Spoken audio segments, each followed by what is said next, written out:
Un nuovo caso di aggressione è accaduto venerdì 3 novembre a Crocetta del Montello, in provincia di Treviso. Il titolare del Vic Bar ha dovuto recarsi in ospedale a causa della colluttazione con un cliente che non voleva pagare il conto, riportando un trauma contusivo facciale e contusioni al braccio. Questa è la sua dichiarazione.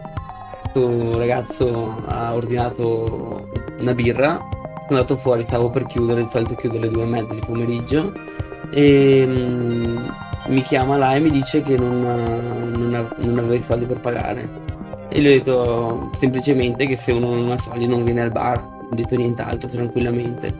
Lui da là si è alzato, mi ha buttato la birra addosso, voleva buttarmi il bicchiere, per fortuna sono riuscito a prenderlo e da là ha cominciato a picchiarmi praticamente, a sbattermi, mi ha lanciato addosso quello di metallo dove ci sono le salviette dentro.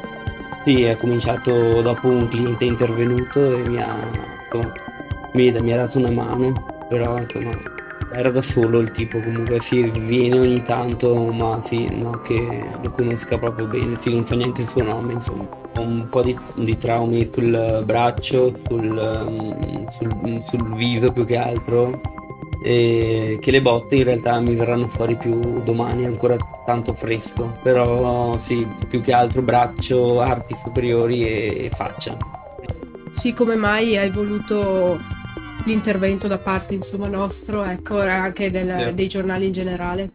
Perché secondo me è una situazione che intanto si ripete sempre più frequentemente e che è ora di farla finita, insomma, secondo me più la gente sa sta roba, più si crea un ambiente, secondo me, più consapevole e migliore da questo punto di vista, insomma, secondo me.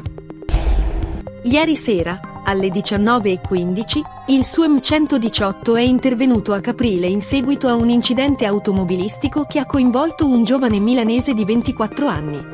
Il paziente è stato trasportato con un codice di media gravità al pronto soccorso Papa Luciani di Agordo.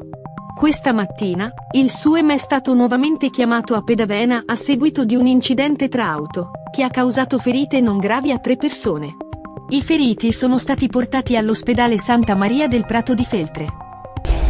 Il blocco di trasporto pubblico in autobus e treni è stato revocato.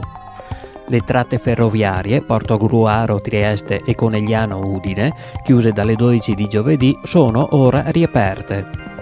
Tuttavia, purtroppo, una notizia tragica proviene dall'Alpago, dove il pompiere Walter Locatello è scivolato nel canale Riù mentre lavorava alla sistemazione di sacchi di sabbia ed è attualmente disperso. Le operazioni di ricerca coinvolgono una squadra di circa 50 uomini. L'autorità di regolazione del servizio idrico ARERA ha rivelato i risultati della graduatoria nazionale per il biennio 2020-2021, evidenziando ATS come un'eccellenza nel settore. ATS gestisce il servizio idrico in 52 comuni di Treviso, Belluno e Vicenza e ha ottenuto il massimo punteggio per la gestione idrica e fognaria, dimostrando un impegno costante per la soddisfazione dei cittadini. La valutazione di ARERA considera non solo gli aspetti contrattuali ma anche la qualità tecnica del servizio, includendo la riduzione delle perdite idriche, la qualità dell'acqua e l'efficacia del sistema fognario.